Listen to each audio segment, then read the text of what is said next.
I wish I had not waited 14 years. Somebody said if you want to lose something, lose money. You can get that back. 8 out of 10 millionaires have been financially bankrupt. Walt Disney filed bankruptcy 7 times and had 2 nervous breakdowns.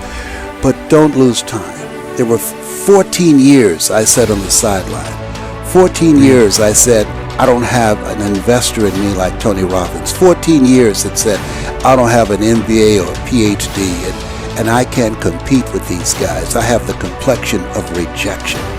14 years I silenced myself. Wow. And so I regret that, because there's some people that maybe if they'd heard my voice, they would not have turned to drugs. If they'd heard my voice, their lives would have taken a different direction. And I can't get those 14 years back. That haunts me, and I think that drives me when I speak with such energy. I'm trying to make up for that time, but I can't. You don't achieve worthwhile goals quickly or easily. They take time. They take struggle. They take relentless pursuit day in and day out. That's what it takes. But also, things don't usually fall apart quickly either.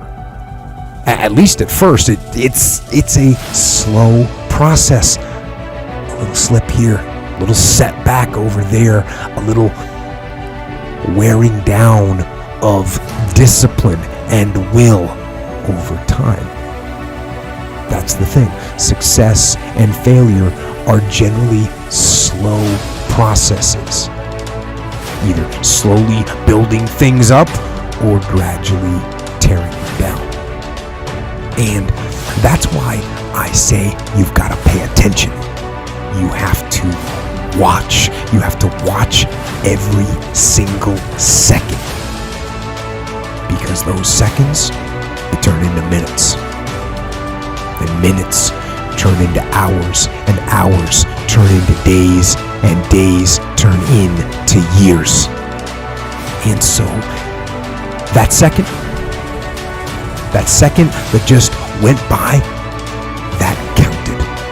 And so did that second. And so did that one.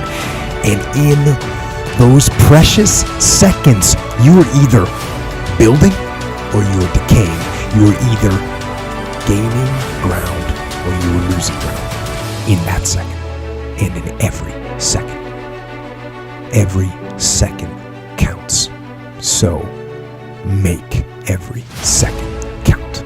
Should be afraid of taking risks and pursuing something meaningful. But you should be more afraid of staying where you are if it's making you miserable. It's like the first thing you want to do is dispense with the idea that you get to have any permanent security outside of your ability to contend and adapt. It's the same issue with children.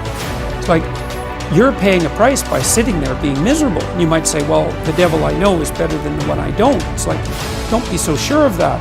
The clock is ticking. Yeah. And if you're miserable in your job now and you change nothing, in 5 years you'll be much more miserable and you'll be a lot older. It's a luxury to pursue what makes you happy. It's a moral obligation to pursue what you find meaningful. And that doesn't mean it's easy. You know, if you take people, and I've told you this, and you expose them voluntarily to things that they are avoiding and are afraid of, you know, that they know they need to overcome in order to meet their goals, their self-defined goals. If you can teach people to stand up in the face of the things they're afraid of, they get stronger. And you don't know what the upper limits to that are, because you might ask yourself, like, if for 10 years, if you didn't avoid doing what you knew you needed to do, by your own definitions, right, within the value structure that you've created, to the degree that you've done that, what would you be like?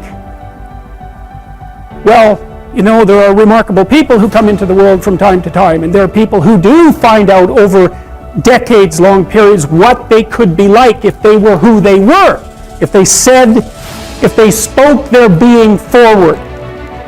And they get stronger and stronger and stronger, and we don't know the limits to that. We do not know the limits to that.